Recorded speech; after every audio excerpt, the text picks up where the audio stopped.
Follow me. Right, so today I'm going to talk about my talk that is nationalism, tourism, and global capitalism.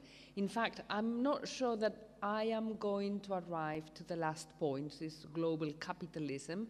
I'm going to be based mainly in nationalism and tourism.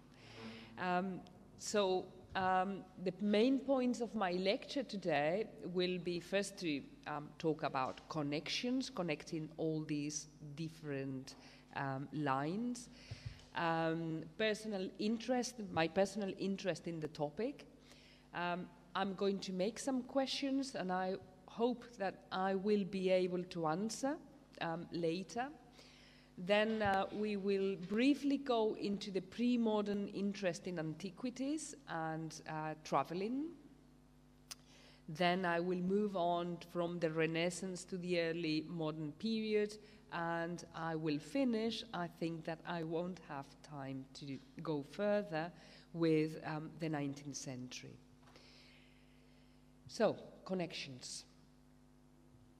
And my initial question here, although I will give more questions later, is can we separate off the history of tourism to that of the history of the discipline of archaeology? So until now, you find books on the history of archaeology and books on the history of tourism. And they are two separate worlds. There's nothing that puts them together. And what I'm going to try to do today, and I'm trying to do in a book, is connecting nationalism, colonialism, and leisure. So three ideologies, and connecting them to the history of tourism and to the history of archaeology. Right. My personal interest in the topic is to give you some introduction to my thought, the way in which I have arrived to this point. I started to be interested in nationalism, and probably because of the time I lived in the transition from dictatorship to democracy in Spain and all the re-emergence of nationalisms in Spain. And I got interested into that, and I edited a book on nationalism and archaeology in Europe that was published long ago, 20 years ago now. Then I have written something else on a world history of 19th century archaeology based on nationalism, colonialism, and so on. But I mean, I'm not the only one. There are many other books. And in the 90s and early 2000s, there were many people working on that. There has also been some work on colonialism. As I said, in that book in 2007, I also talked about colonialism, but there are many other authors that have been working on the relationship between the history of archaeology and colonialism. But there isn't much done on the history of archaeological tourism. And years ago, I had a student in Durham, and when he came to me to say, I want to do a PhD on nationalism and archaeology in Mexico, I said, look, if you do that, you could do that in Mexico. You don't need to come to Durham to do a PhD, a doctoral thesis, on nationalism and archaeology in Mexico. What you can do is try to look at it from a complete different way. Why don't you see whether the development of archaeological tourism in Mexico has affected the development of archaeology?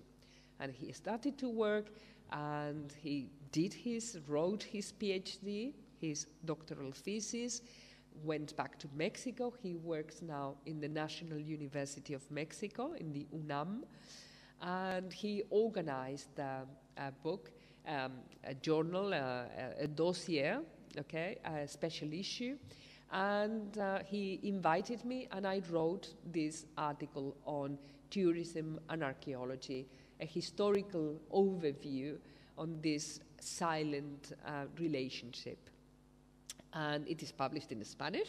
If you want to, it is on the web. It's in my Academia Edu page. And I realized that not many people had provided that overview that I had given there. So that's why I'm writing a book. So I'm expanding that article into something else. So I've been interested in all these things that I am going to talk to you about for the last 20 years. Sounds horrible.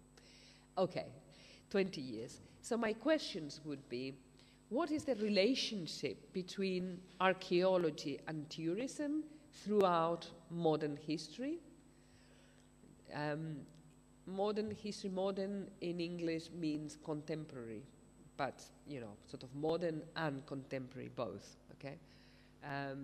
Which in Spanish we would call historia contemporánea. Historia moderna, historia contemporánea. Is there a connection between nationalism and archaeological tourism? Is there a connection between colonialism and archaeological tourism? And has globalization affected archaeological tourism and the archaeological profession? And is this last question the one that I think I'm not going to answer fully today? But I hope that I will be able to do some of them at least. So, but when I started to read, and when you go to some of the handbooks on the history of tourism, you find that people start talking about, you know, antiquity. And I said, archaeological tourism in antiquity? Right. So I'm going to start there, and I'm going to tell you what it's about. So the history, the antiquities first. When is an interest in antiquity? When did it emerge? And what we can say is that even in prehistory, we can see that there is some interest in the past. So we see that megaliths are located in areas where there had been something else before that. So it's this mnemonic quality, is they are memories of something that has happened before. So even in prehistory, we can see that antiquity, the past, has got some importance. It's not always so. In some cases it happens in some societies, but in some others, antiquity was not really regarded. Okay, in some cases it is. We find we have in some tombs that maybe 7th century BC, we find things that were created in the 12th century BC. So these, which in Spanish we would call reliquias, we find them in proto-historical times. So the past has importance.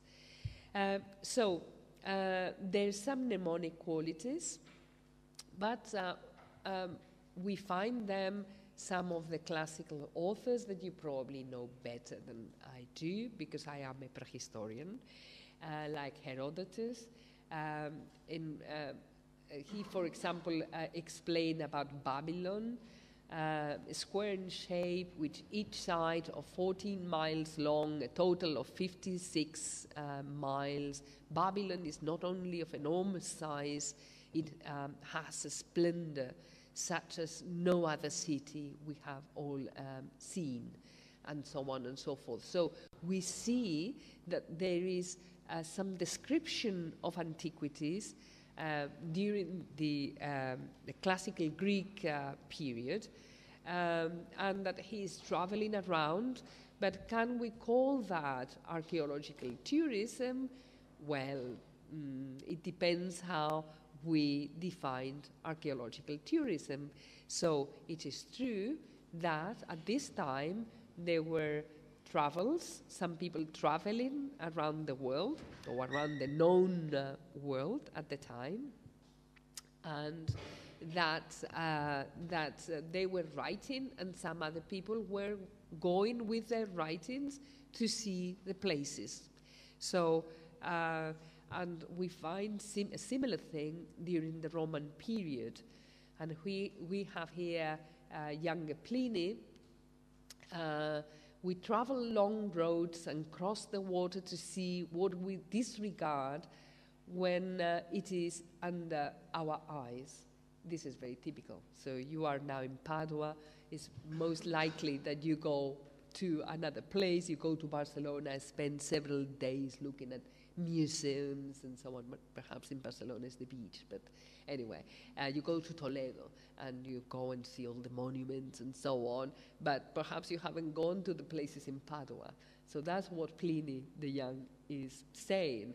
This is what people do. We travel long roads and cross the water to see what we disregard when it is under our eyes.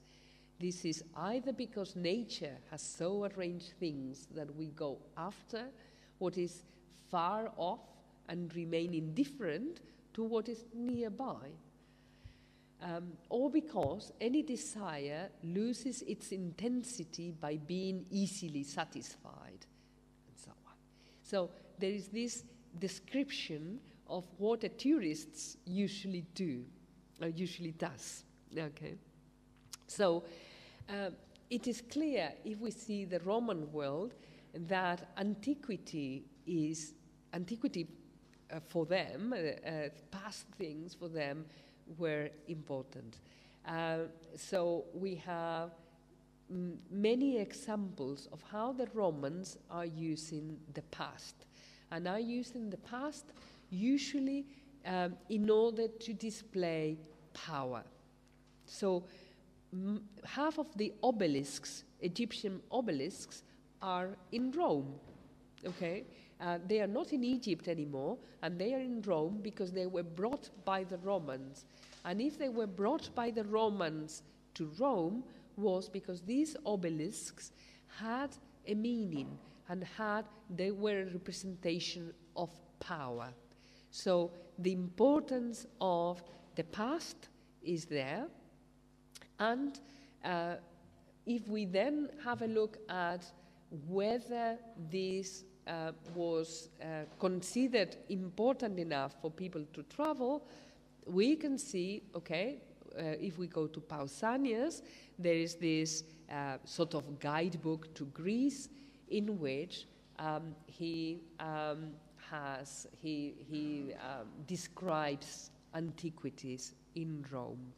So antiquities are important enough for people, for someone to write about them, and for people to go and visit them. This doesn't happen in every society in the world. In order to do that, you need that all these things are important for your society. Why?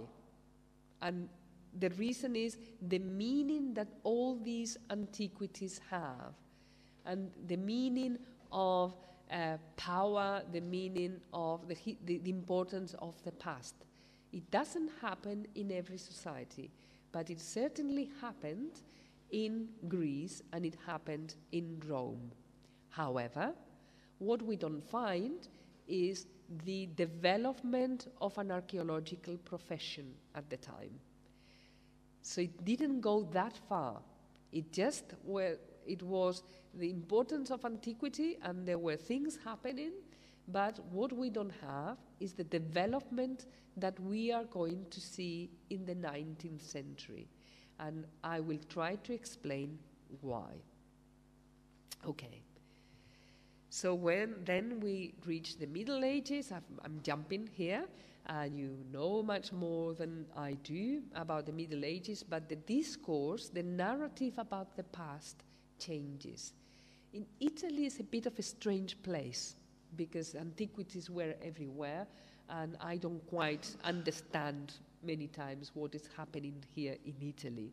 But elsewhere, it is very clear that the narrative has been substituted. It is not the narrative of the past. It is the narrative of the Bible. And it is the Bible that it is really organizing everything. It also organizes traveling. So what is the traveling in the Middle Ages? You have the pilgrimages. So pilgrims going to Santiago de Compostela, wherever. Okay, you find travel is connected to religion, and travel is related then to commerce and so on. Yes, we do have Marco Polo, and there are some times when the past is important. For example, if we go to Charlemagne, Carlo Magno, he gave importance to antiquity. So there are exceptions in the Middle Ages, but at least in most of Europe, the language of antiquity is forgotten. It's the language of the Bible that is important. So what we don't find is, I mean, we have this cabinet of curiosities in some churches. So some churches have collections, and collections of strange things. And some of these things are antiquities. But, you know, it's not an important bit of those cabinets of curiosities. Can you follow me? Yeah. Okay. If we go to the Renaissance, and again, you are in the country where really you know a lot about this, the language changes completely. Again. And what we find is in the late medieval period, there has been this increase in towns, and the economy is changing and so on. So what we find is that there is a substitution of the language of the Bible by, again, the language of antiquity. Why? And what we have to find, to understand, is that there is a change in the political, there is a political change. So if we had that in the medieval period, you had the importance of the church, we are going now to the importance of the monarchy, of the aristocrats and the monarchy. And these new political elites need a new language that substitutes that of the Bible. And by adopting this new language, the language of antiquity, then they are able to frame, to contextualize what they are doing in a complete different way. So that means that, you know, that it has an effect in architecture, in painting, in sculpture, in going back to antiquity, recovering all the classics, and so on. And this affects the way in which antiquity is perceived again. So what we find is that the cabinets of curiosities leave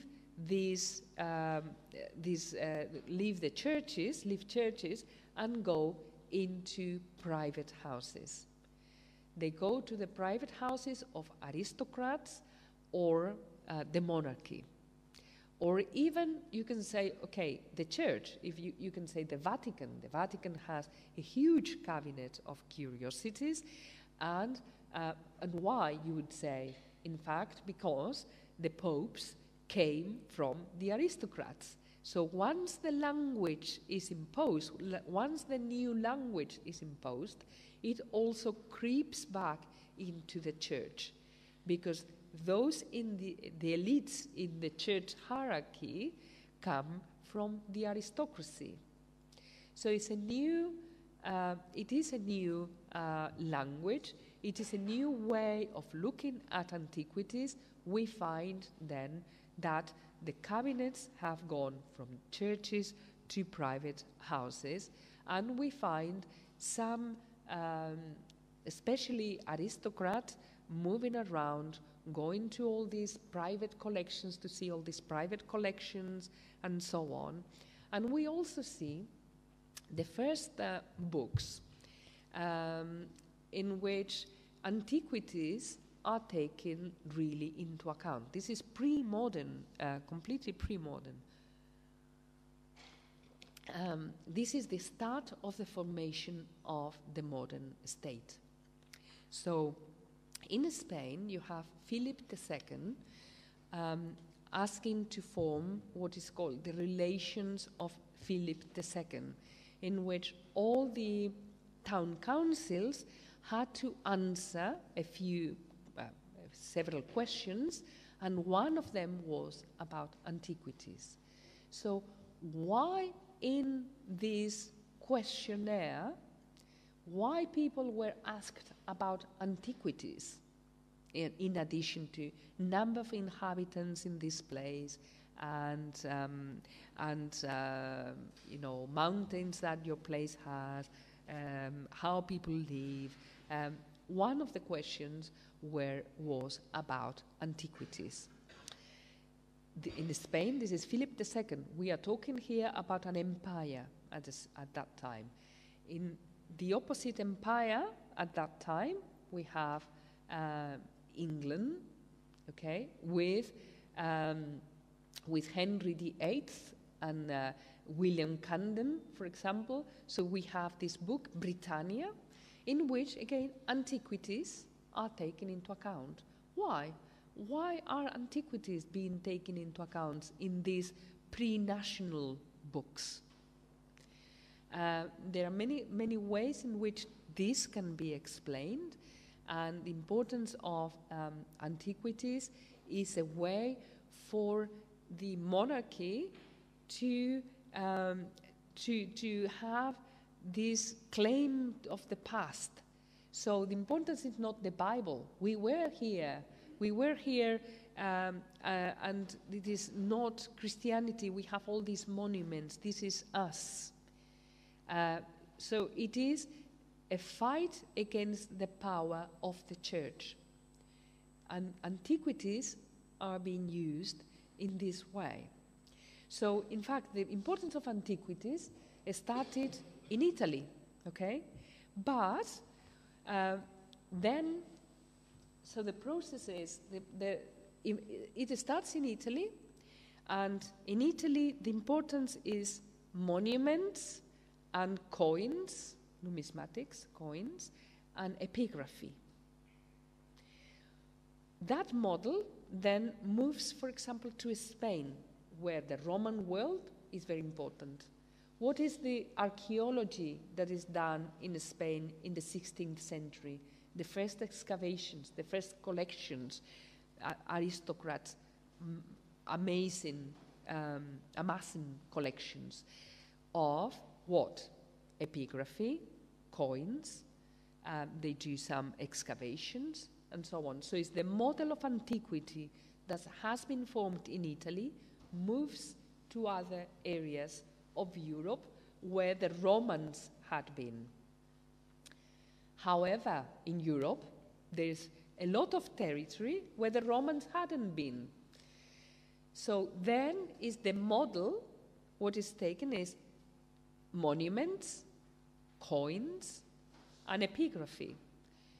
If we go to England, they have Romans, but they also have other types of monuments, like Stonehenge, what you can see in this picture here. So we have engravings of a Stonehenge also at this time. If we then move to Sweden, Sweden is a power at that time. And what we find is that they haven't got Romans. What are they giving importance? So again, the king is paying someone to go around and make a catalogue of antiquities. So epigraphy, runic stones, okay? They haven't got coins, not many, as far as I know, but what they are basing is megaliths and runic stones.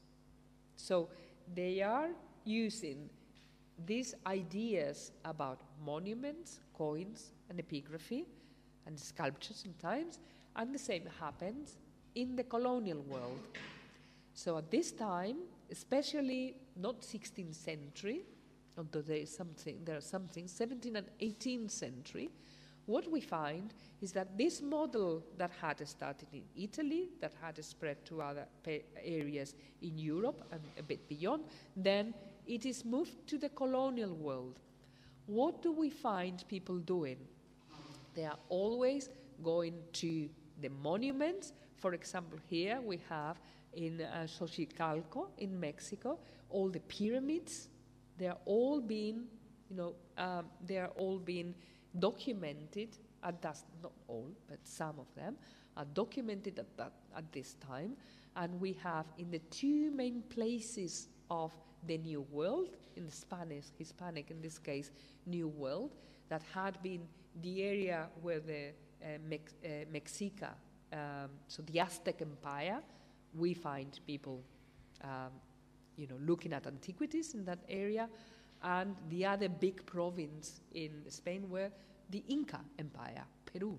So we also find people in Peru going around and doing collections and also using this model of antiquities that had been created in Italy and in other places of Europe, being translated to the new places in other parts of the world.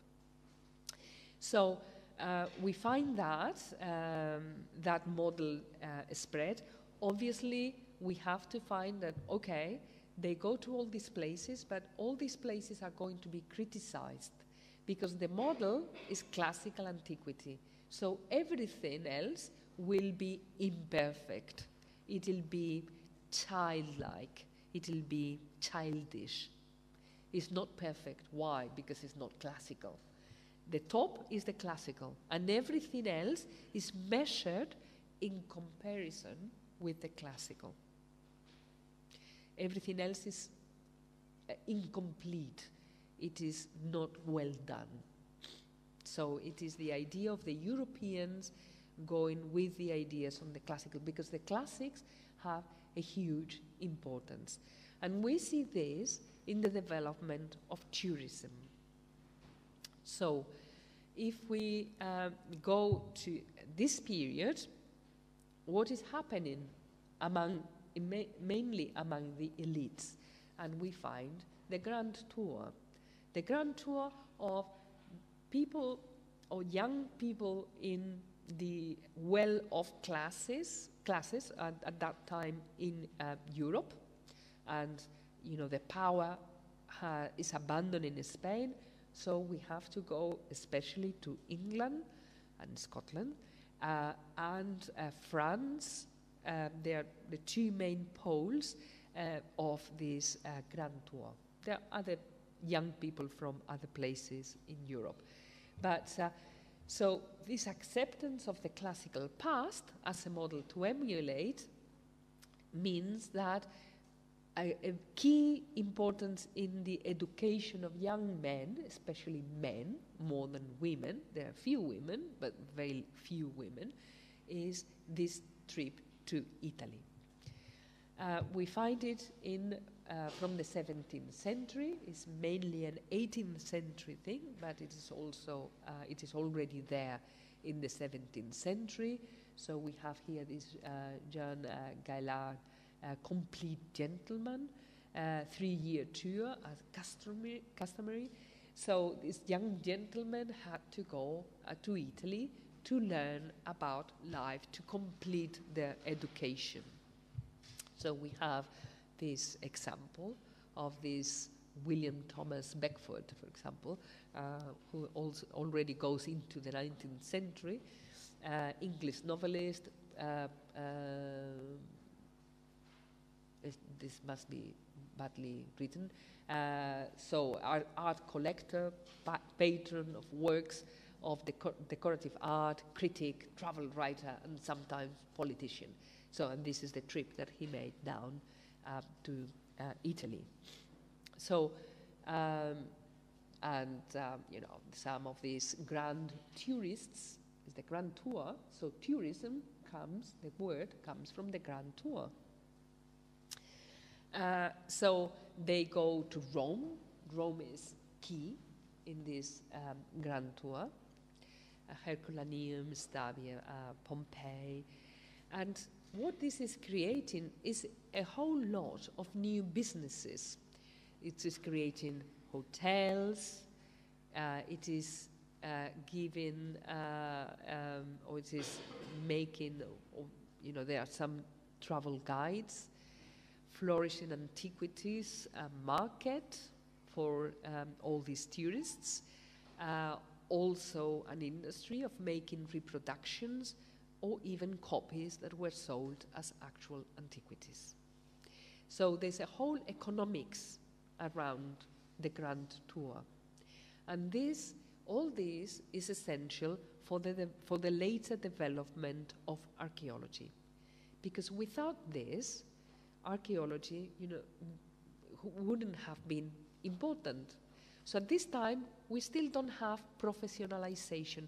We start having the first museums that come from private collections, like the British Museum. The British Museum is mid-18th century, and it comes from an antiquities, a collection of antiquities of an aristocrat that gives his whole collection to the state and is being opened. So the first big museums start at this time. So this is Enlightenment, and it is very much connected to all these collections of antiquities that are starting to be given, and the British Museum is a precedent, to the estate. So things are starting to move from private hands to the state. 18th century, it is a precedent, the British Museum, okay? And still we don't have this professionalization of archaeology. Something needs to happen in order for archaeology to be professionalized. But what I'm saying here is that all this traveling is essential for, you know, because otherwise only a few experts would have known. But no, antiquities is very important, and it's very important in every aristocrat in the high, you know, for example, probably Spaniards were not moving around because they didn't have the money to do the grand tour, but they all knew about antiquity. So tourism and all this knowledge about antiquity, going to see the things, is key, because it's keeping all this interest alive, and it is making that a lot of businesses are starting to move around it. So let's then move into the 19th century, and let's see what is happening in the 19th century. And what it happens is that a consequence of the Enlightenment, a logical consequence of the Enlightenment, are the revolutions. And the French Revolution is one, but we have the American Revolution, the Dutch Revolution, the Revolution. They are everywhere, revolutions of this type. But because of the weight of the French thinking, the French Revolution had a huge importance in the imagination of people. And as a background to the American Revolution that had happened more than 10 years earlier, there were all the French writers, the okay? So the French Revolution, 1789, start. It is very complicated, this reign of terror, the directory, the consulate, and then we have the Napoleonic Empire. Right, what happens? I mean, the change is absolutely crucial to understand where we are now. And the change is the creation of the modern state. And so if we have said that in the Middle Ages we had the importance of the church, so the power was in the church, a bit in the monarchies as well, okay? But the church had a huge amount of power. We go to the early modern period, and is the importance of the monarchy, and now we are moving to the importance of the nation. So we have moved from the church to the monarchy to the nation. So the importance, the power is going to be in the nation. And the nation, so to such an extent that, you know, they don't like the king in France, and they just behead him. Bye-bye, king. The importance is the nation. We can live without you. We don't need a monarchy. That would have been unthinkable before. So the importance is the nation now. And with this idea of the nation comes a lot of other ideas. For example, the idea of the universal education and this importance of history. Because if you have a nation, you have to demonstrate that the nation exists. To start with, it wasn't that important because, you know, the French nation existed, the French state existed. So you really didn't need that. Yes, okay. Yeah, I should have put a slide here that I've used in my courses earlier this year with a scheme. So we go from the church to the monarchy to the nation. Okay, so the French state doesn't need that much history, but you know, in Germany, that they have all these different duchies, and in Germany they do need some history, and the importance of history starts very strong in Germany, and then with methodology and so on, and then it moves to France. And when I say here universal education, okay, universal, what does it mean universal then? It means mainly men, forget women. No, you know, when you speak in general, you usually speak for men, and women were not that much included in this universal education. The theory was there, the practice was something else. Right, universal education and history, the importance of history. Let's see what Alessandro is writing here. Before church monarchy, good. I usually do that because I move a lot when I teach, but I have this microphone and I can do that. I'm always writing and so on. Right, so universal education, importance of history, and for example, what we see is that the royal palace that had an important collection of antiquities is then converted into the Louvre. The Louvre is the museum that we all know now, and it is made a museum for the nation, in which all the works of art, of antiquity, and later, I mean, all the works of art are there. There's something else going parallel, but I'm not going to talk about this today. But anyway, the Louvre opens to the public in 1793. So we are moving, I said the British Museum was an exception, but now we are moving to this type of museums that are for the nation and are open to the public. Then also we have the formal teaching in universities. Because of the formation of the modern state that happens here at this time, in these years of the revolution, so what is done is, okay, we need really to organize everything. We need to organize the archives. We need to organize the museums. We need to reorganize the universities. And the universities are reorganized. They existed before, of course, but they go through a full reformation, a full reform at this time. And throughout the 19th century, there will be several reforms. So what is the past of the French Revolution?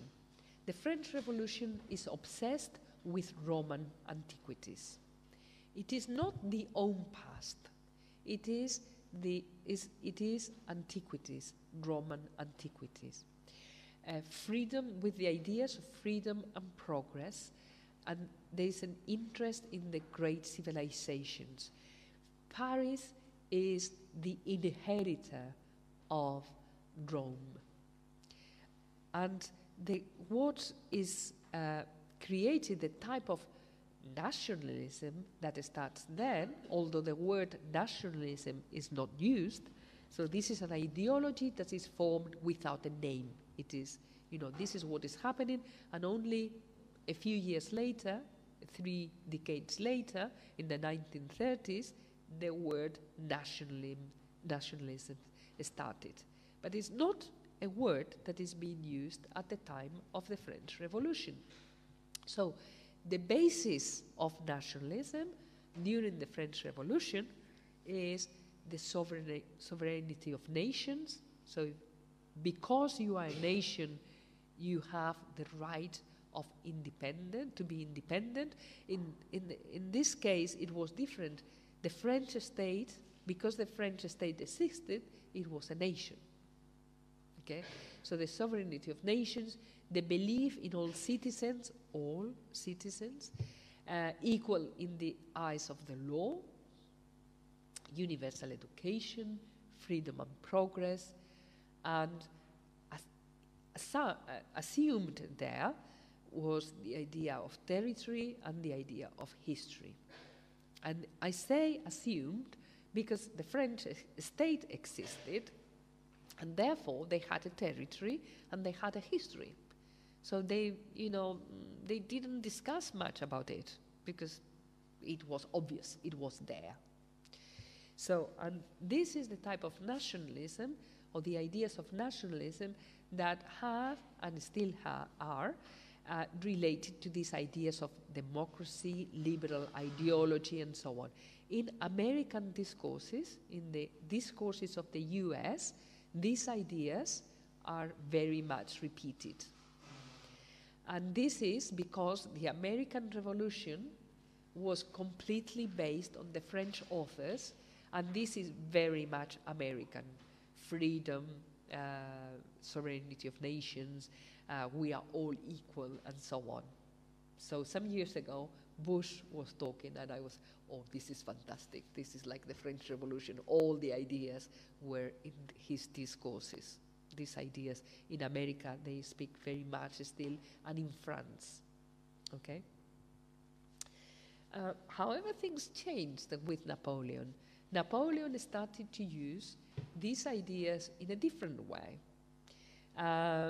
First, he invaded, as you know, many parts of Europe, and he started to use antiquities as a weapon of war.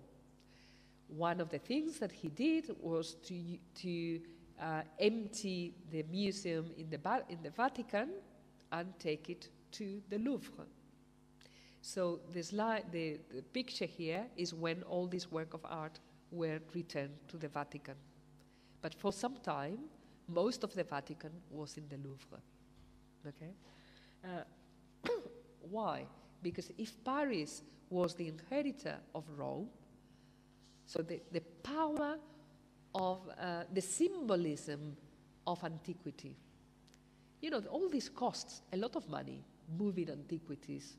And it must be very important when people are moving antiquities. It means something. Otherwise, you wouldn't do it. They really have to be important in order for all these antiquities to move from one place to the other. Or, for example, when he invaded Egypt, he paid 167 experts to go around and study Egypt. And one of them was Vivant de Nau. Vivant de Nau was an antiquarian, and he was paid to study the antiquities of Egypt. So while some of them studied water, agriculture, whatever, there was someone just doing antiquity. So antiquity was important, and it was important because of this idea. We go back to what I was saying during the Roman Empire, the idea of power. It is a symbolism of power. If you have the antiquities, if you have knowledge of the antiquities, that means that really you have power, and that you deserve being the inheritor of that power.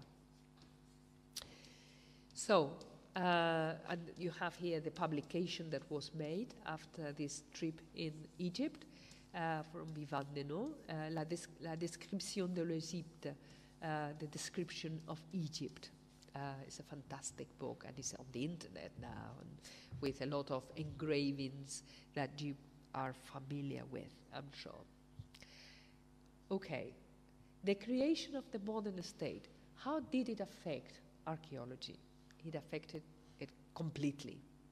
So, among the institutions, we already had learned societies. Learned societies appeared earlier, 17th century, whenever. And Italy, again, is among the earliest. Some of them are in Italy. So that's why it's into brackets there. We have museums. Then we have the heritage administration. Once you have a lot of antiquities, you need to administer them. And then and if you have museums and you have people working in museums, you have to train them. So you need universities. You need experts to know about antiquities, because all this is now at the state level. So it's not aristocrats that are paying, you know, experts. It's now the state, and the state has large museums, and you need experts.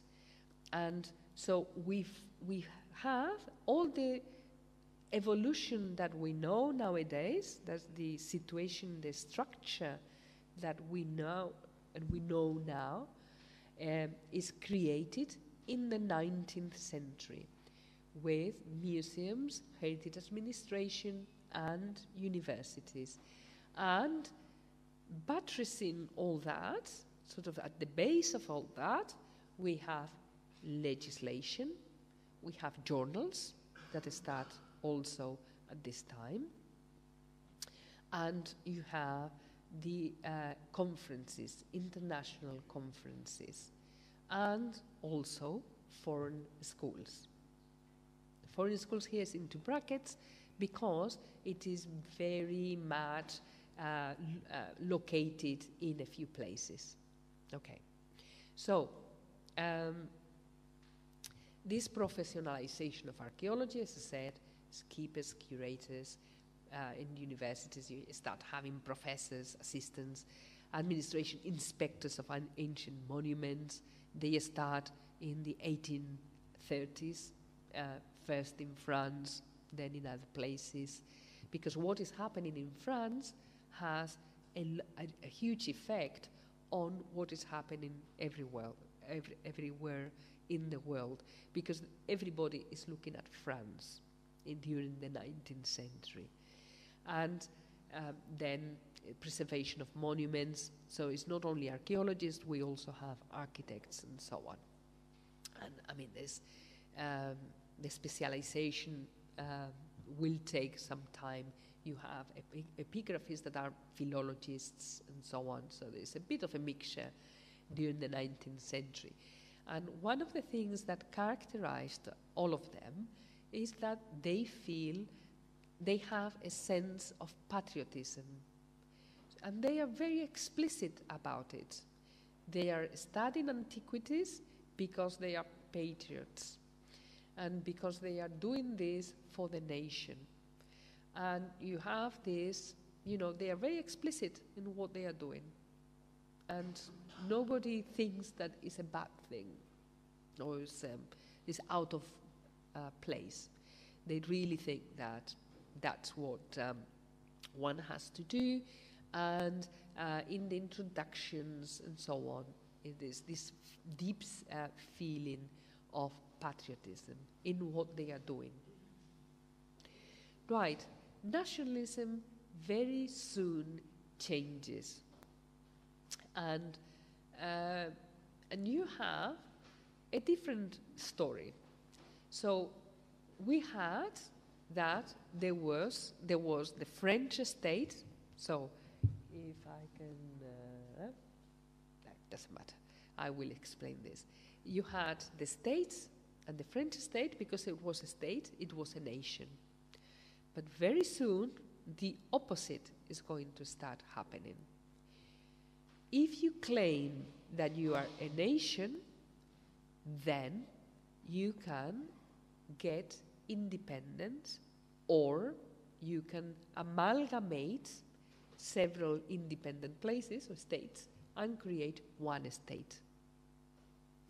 So the first case is that if you claim that you are different, that you are a nation, you deserve independence.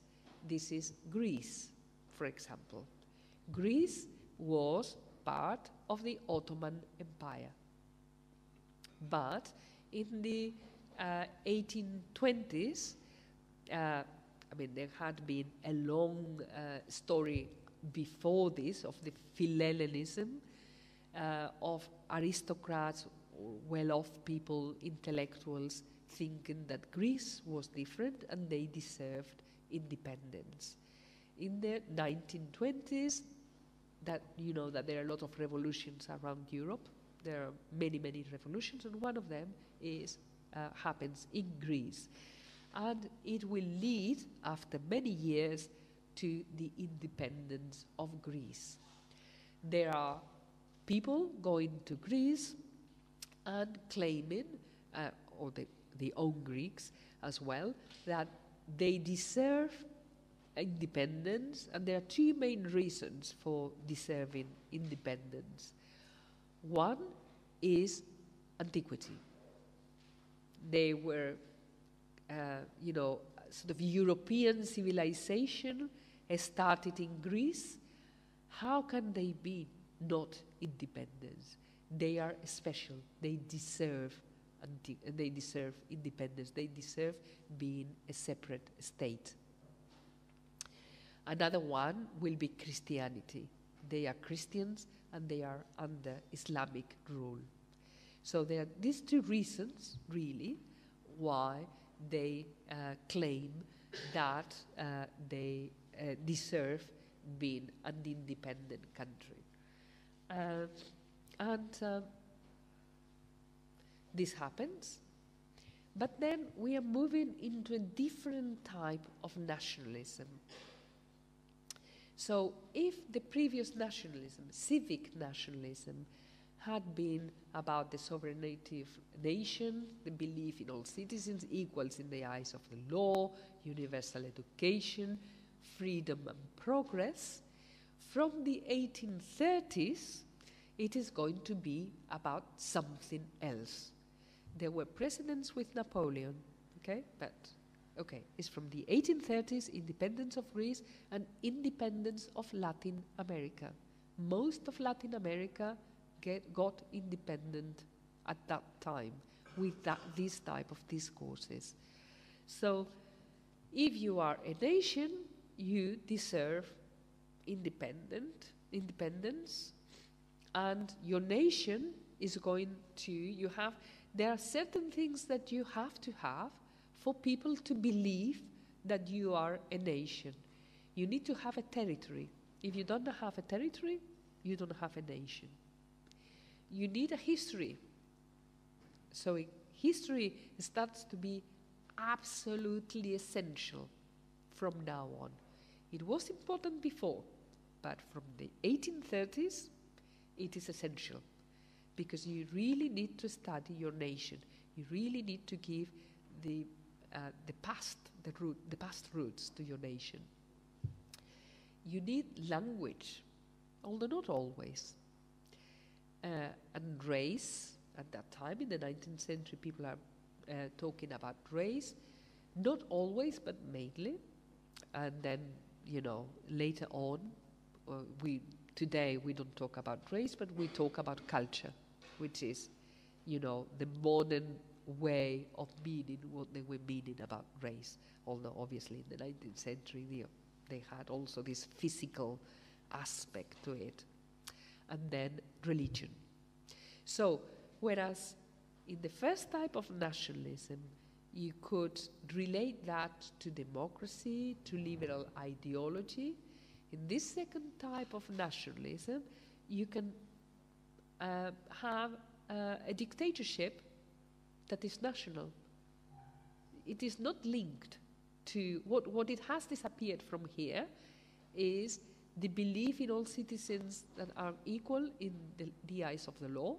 That has disappeared, because the importance now is history, territory, language, and so on. And universal education is not that important, and although they continue having, because education is a way of controlling people. And the idea of freedom and progress is not necessary there. So the new type of nationalism can have all those previous elements, but not necessarily so. So nationalism has changed into a different type of ideology. Okay? So there are two meanings of nationalism. The first one that is still very much in the lips of Americans, North Americans, and French people. And the other one, that is the one that most people are using nowadays, which is this one.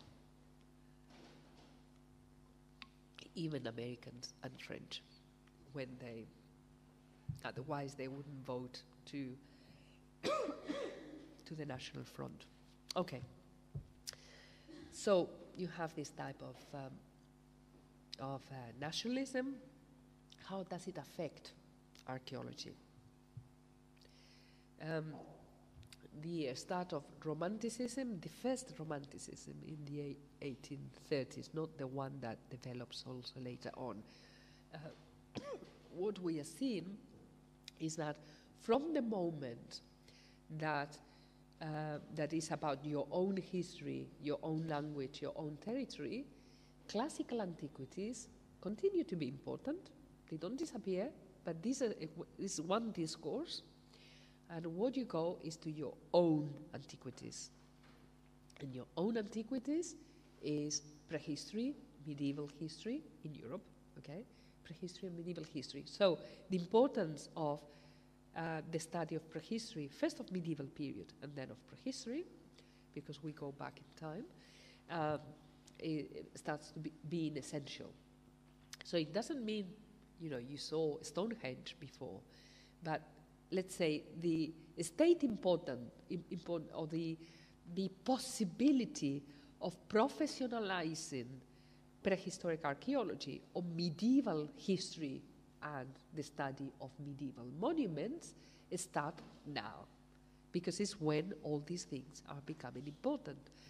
And these so monuments now are starting to be perceived as patriotic witnesses of the national past. This is, you know, you then understand the emerge, and I'm not sure about Italy, but I'm sure that you had something similar of national monuments. Obviously, in Italy, what it affects is the unification of Italy. The unification of Italy wouldn't have been possible without this second type of nationalism. And the unification of Germany wouldn't have been possible without this second type of nationalism. It belongs to that type of ideology, that you are a nation, therefore you deserve independence, or in this case amalgamation of different states, because you are a nation. So what we can see is that this importance of the classics is being substituted, or at least accompanied, by the importance of medieval monuments and also prehistoric monuments, that before, you know, it existed, but it hadn't been that important. So what we are moving here is from the Louvre, which is a museum of classical antiquity, to the possibility of opening another museum, like in Paris, the Musée des Antiquités Nationales, which is the museum for prehistory. Okay, and so where prehistory is placed. Right. What is happening in tourism, and what is the effect of archaeological tourism? So what we go is from just having these aristocrats coming to Italy, looking at all the classical antiquities and so on, to because of the development of the means of traveling starts to be cheaper. So the Industrial Revolution means that the means of transport starts being much cheaper, and therefore people can move.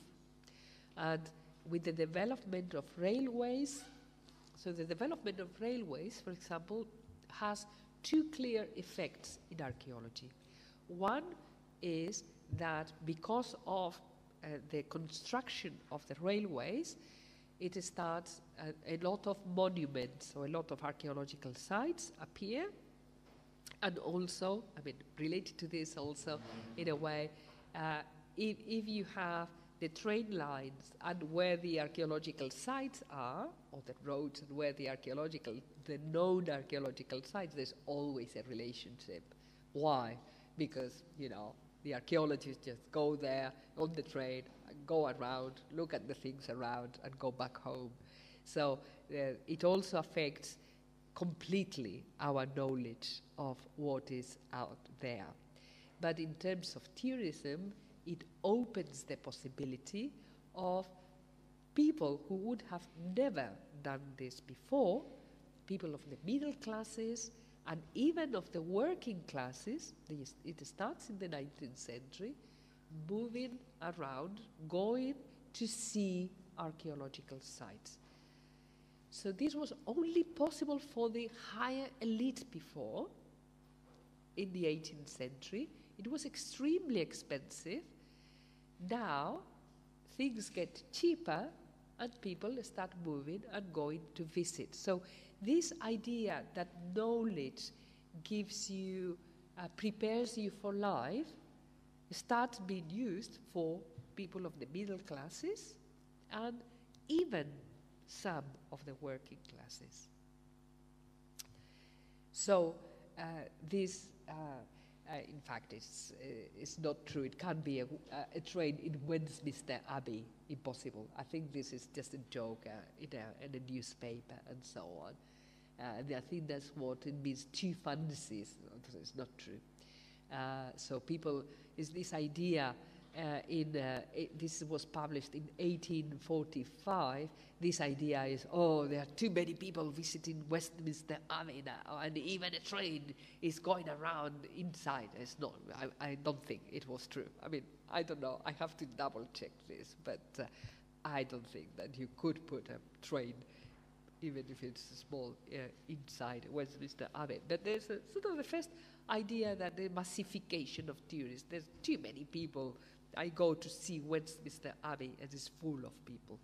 1845.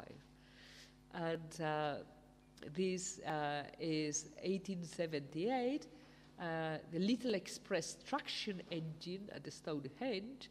So people started to go to Stonehenge in all these machines. There's an excursion of a nearby village. It took hours to arrive to Stonehenge because the thing was going really, really slowly, but they arrived. You know, the first motorcycles in the Stonehenge, 900s. And here we have, what was that, in 1901. I mean, and I don't think that I've brought them, but what it also meant is that all these new religions, the Druids, start meeting in the Stonehenge, these new Druids. They start meeting in the Stonehenge, and there are photographs in 1905. So what we see is that the appropriation of antiquities may be also done in different ways, in uncontrolled ways for archaeologists. But this is another story, so that's why I think I didn't put it here. But this traveling around is also taking Europeans to other places. Still, we are talking about the elite here, going to places beyond Europe. So we have here Amelia Edwards. Amelia Edwards, 1831 to 1892. She was a person who inherited a large fortune. She was a woman who inherited a large fortune and loved Egypt. And she started to go around Egypt. She did several trips to Egypt and wrote books about the antiquities in Egypt. But she also, so this tourism then had direct effects in archaeology. So we have, she was the founder of the Egypt Exploration Fund, which is sort of, then it transformed itself into a society, and it's a society that promotes a lot of archaeology in Egypt. And perhaps even more important, she funded the chair, the Egyptian chair in University College London, the chair that was then occupied by Flinders Petrie. So Flinders Petrie was paid by the money or the fund of Amelia Edwards.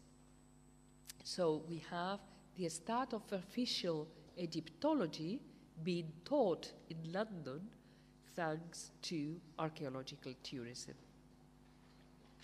So archaeological tourism, again, if we studied this, it's created a lot of businesses.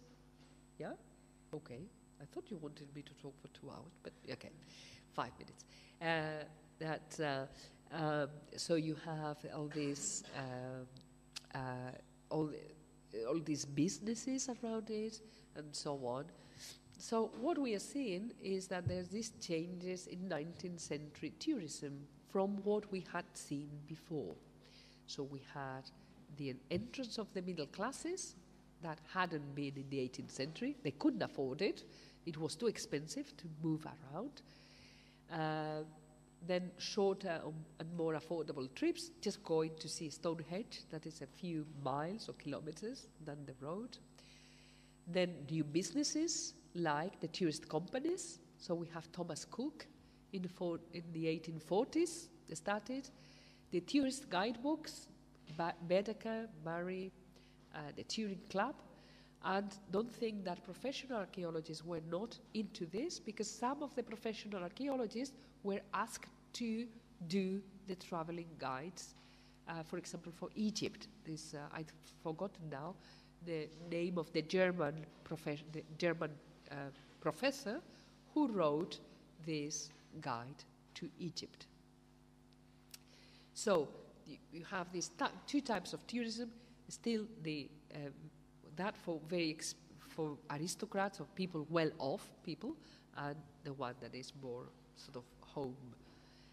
We have some of the first guides, some created, for example, for the 1851 exhibition in London, where there were some displays of prehistory and other things, the guides and so on. So what we have is the popularization of archaeology throughout diverse methods, these universal exhibitions that I've just mentioned very briefly, activities, hiking, archaeological and photographic societies, and then the appearance of new techniques applied for the dissemination of archaeological knowledge, such as photography, postcards, and stamps.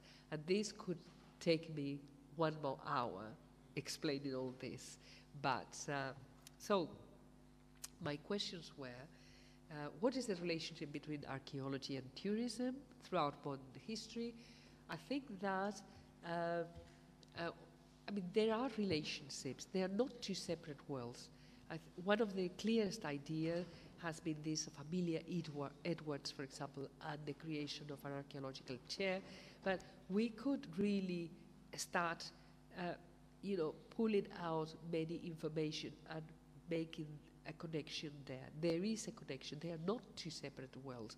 They are, they develop separately, but the connections are continuous. Is there a connection between nationalism and archaeological tourism?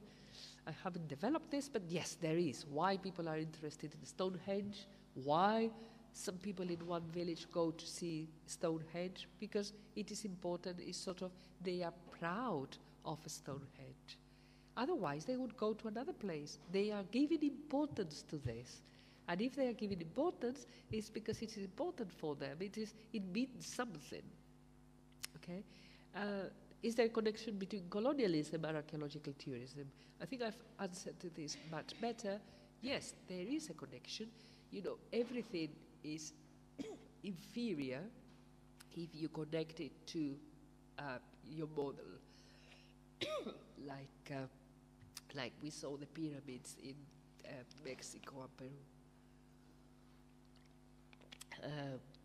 And what I haven't gone into is the last bit, is the connection between archaeological tourism and globalization and so on. And I will be talking about this perhaps next year. Okay, thank you.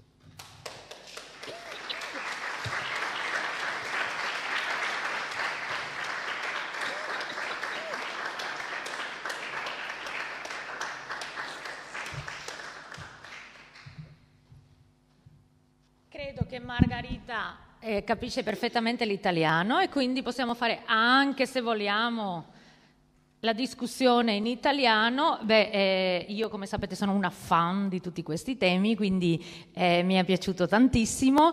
Ho imparato tanto, molte cose, diciamo, le sappiamo, no? È la Rivoluzione francese, questo e l'altro, però realmente capirne le basi e alcuni collegamenti che ci ha fatto, io che dovrei saperle, non le sapevo queste cose, e quindi spero che anche voi avete apprezzato e avete imparato tanto. Io sono particolarmente contenta anche del tema che lei ha affrontato, il rapporto tra storia, storiografia, nazionalismo, colonialismo, eccetera, archeologia e turismo, e sono particolarmente contenta che è venuta oggi a sentire, a partecipare di questo evento la professoressa Toniolo.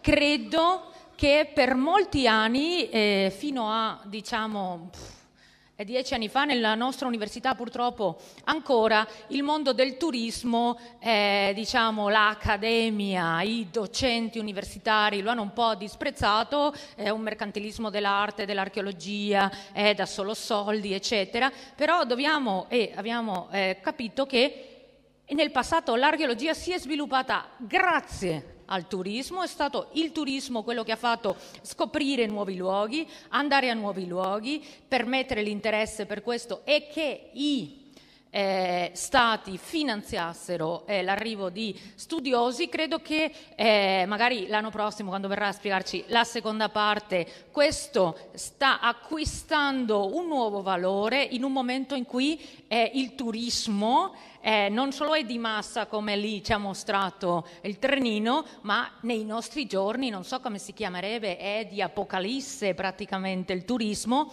nel senso che grazie ai voli low cost e l'abbassamento un po' dei prezzi di tutto, adesso il turismo sta diventando in alcune aree di Europa, e ci sono degli studi della Comunità Europea che dicono questo sarà nei prossimi anni la prima economia mondiale dell'Europa, e acquistando altri mercati, il mercato cinese, il mercato orientale in generale, il mercato americano. Quindi se vogliamo anche sopravvivere come studiosi, se vogliamo applicare le nostre conoscenze di archeologi a qualcosa che riesca a essere sostenibile e a controllarlo anche, non è che noi dobbiamo vendere l'archeologia semplicemente perché dà soldi, dobbiamo anche proteggerla, e per proteggerla il meglio è conoscere quel mondo e utilizzarlo nel miglior modo possibile. Credo che, ricordate, ve lo dico sempre, tutti siamo archeologi, tutti vorremmo fare i professori di università, magari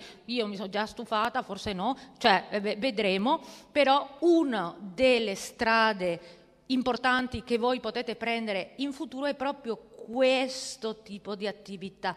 Come avvicinare, come fare sostenibile la nostra attività archeologica, come farla comprendere, come faremo a comprendere il mondo medievale ai cinesi, come faremo che siano interessati alle chiese, le cattedrali, eccetera. Cioè, sono tutti una serie di mondi che bisogna entrare, bisogna sviluppare, e voi siete la generazione che, grazie alle vostre conoscenze tecniche e al mondo in cui vivete, siete più adatte a sviluppare. Quindi per questo grazie, passioning and awesome, e tutti gli aggettivi che in inglese vuoi darli.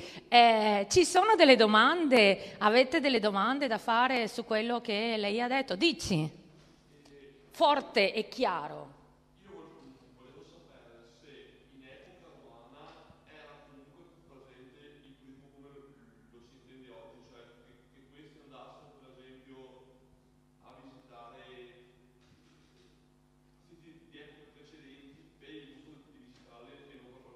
Sì, questo l'ha già spiegato all'inizio, so che tu sei arrivato in ritardo, però adesso... sí, en época romana existía el turismo como lo entendemos hoy y no solo un interés por el pasado, o sí había un interés por el pasado. No, what I said, yeah, I mean, there was an interest in the past and there were people moving around. I mean, can we call that tourism?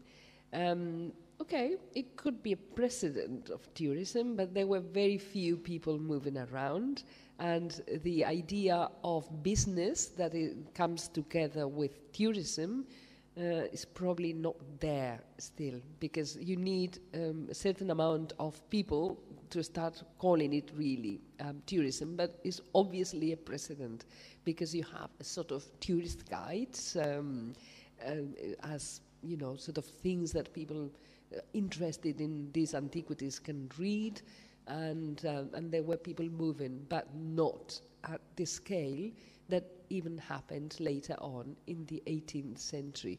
It is a precedent, and I think it's probably connected, this idea of traveling in order to get knowledge in antiquity, that then is also taken later on in the early modern period, because all the ideas in antiquity are essential for what is later on happening in the early modern period in Europe.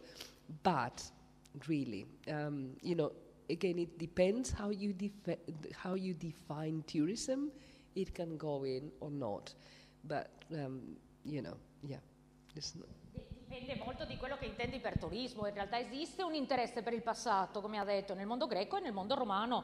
A me mi è sembrato molto interessante quella e anche dal punto di vista del turismo attuale, quella riflessione, adesso non mi ricordo se era di Plinio o di chi era, che dice andiamo in quella epoca, andiamo a vedere posti lontani perché fa più figo, diciamo, perché è più interessante, e invece non vediamo quello che a volte abbiamo nella nostra propria città. I cittadini di una città, gli abitanti di un territorio vanno volentieri a Barcellona, magari vanno a Ravenna, a Roma, in Cina, a Tokyo, però senza rendersi conto che altra gente viene alla nostra città a vedere, lo ignoriamo. Questa è una cosa fondamentale, secondo me, il turismo di prossimità, potenziare che la gente di una propria città, di un proprio territorio viaggi, frequenti e visiti i propri luoghi. Però turismo, diciamo, come business, eccetera, come hai visto, no, non c'era.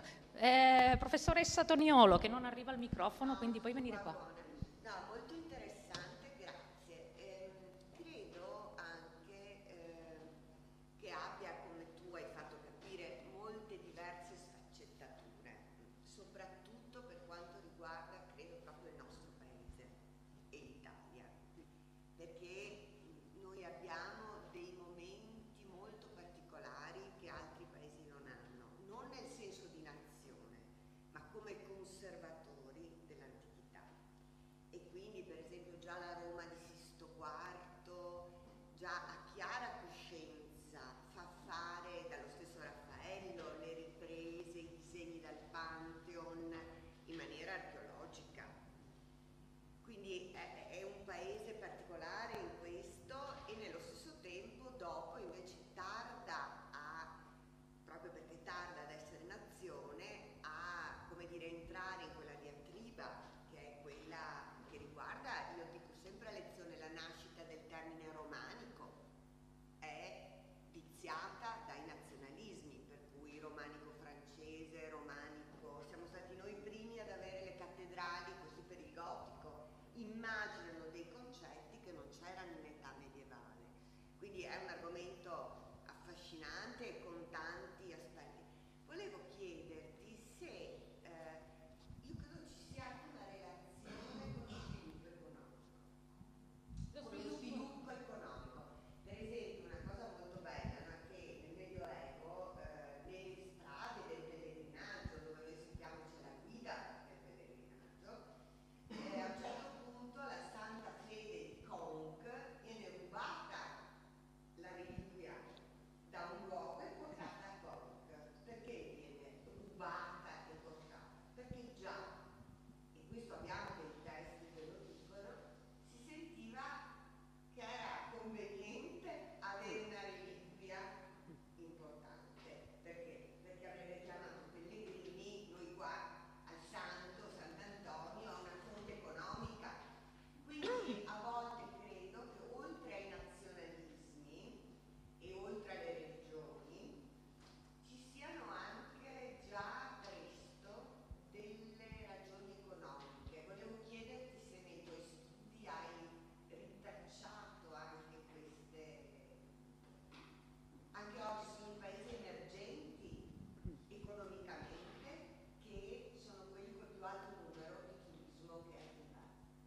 C'è una statistica del 2013-2014 che mostra se il paese sta bene, no? Investe, ma anche viaggia. Allora non so se questo è, come dire, documentabile, cioè se esiste per esempio un miglioramento nei paesi in quel momento in cui vengono anche visitati. No, I'm not sure whether I have full He understood. preguntado dos cosas fundamentalmente. El uno, y eso es verdad, yo también lo he pensado cuando estaban haciendo, como en la época medieval el turismo, y es una cosa que podrías desarrollar, o una tesis o lo que sea, como el turismo medieval es muy interesante, cómo se mueve por las reliquias y tal, pero que ya en las fuentes antiguas, y eso también lo digo Okay, yo a mis yeah. estudiantes, es el poder económico. But you can't, but yeah, but you can't. Y luego la segunda pregunta es... So I will ask you if you have some documents about this after the Middle Ages, in the period My idea is not to do original research for this. It's just to try to do an overview, and I've been reading or gathering information about the Middle Ages, but I wouldn't call that tourism. Pero luego But, en la época sucesiva, en la época nacionalista, que es lo que ella quiere saber, en la época nacionalista, siglo XVIII, siglo XIX, existe también el impacto económico del turismo, además del Grand Tour y del estudio de los monumentos. ¿Existe ya un interés económico o es algo puramente Okay, moderno? what we see in the 19th century is the start of private businesses dealing with tourism, like Thomas Cook. Thomas Cook starts with the idea of creating tours for people, for especially working classes, middle classes, in order for them not to drink alcohol. So it's a religious idea. He wants people to have something to do that is just not go to the pub. And he starts creating this. But anyway, this is so successful that he creates a company. So there's a huge amount of businesses going around tourism in terms of the traveling agencies, the guides, so printing, all these printers that are printing the traveling guides. These also are sort of businesses around. Then there is the importance of hotels and restaurants and so on. So there's a huge amount of businesses emerging, but you know, the economic importance won't be as much as what we have nowadays. Nowadays is big, is business, and it has to do. It is related with the increase in leisure time, and flights. That has also, so the mass tourism, but mass tourism started in the 70s, and it is now, I mean, what is the Chinese government doing now? The Chinese government is starting to give people more holidays so that they can, more holiday days, so that they can go around, because they have realized that tourism is a huge business. But in terms of what is happening in the medieval period, I wouldn't call that tourism. They are pilgrimages that, yes, have an economic impact, and yes, during the medieval period and later on, there's all these movements of reliquias, I've forgotten the name in English now, going around and so on. Yeah, but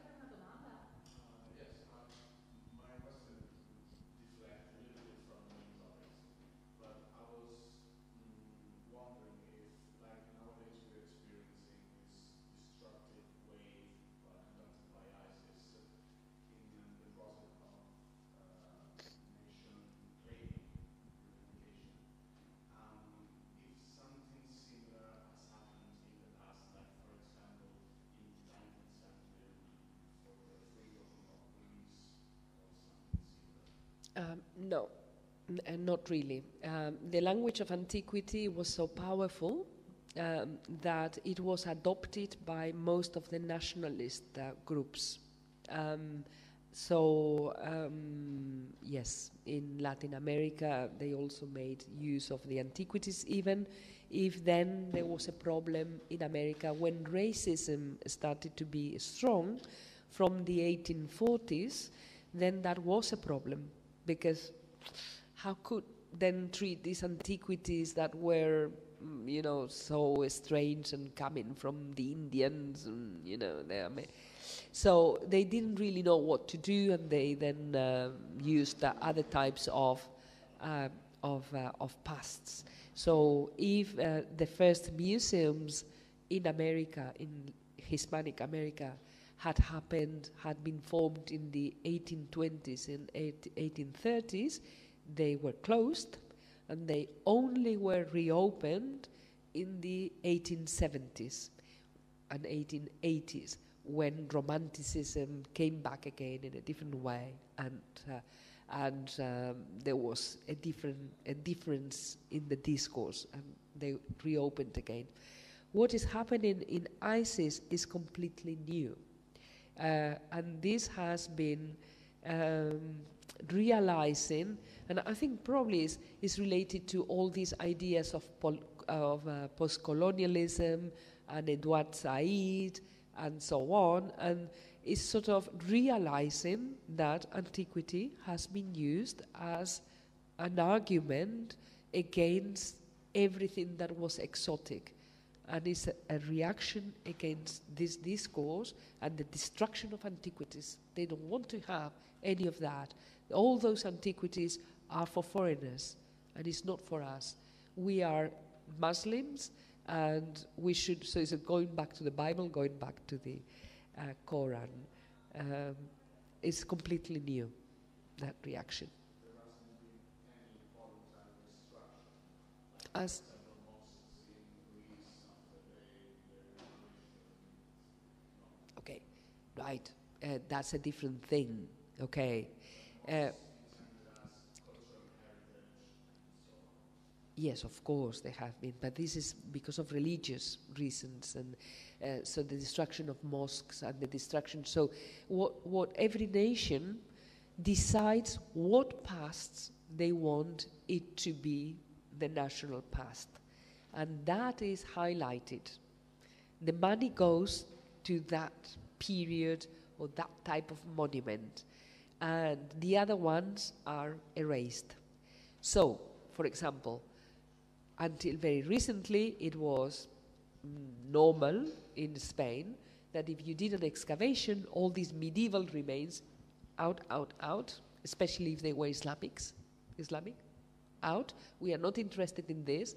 You then went into the classical period. Okay, you studied the classical period.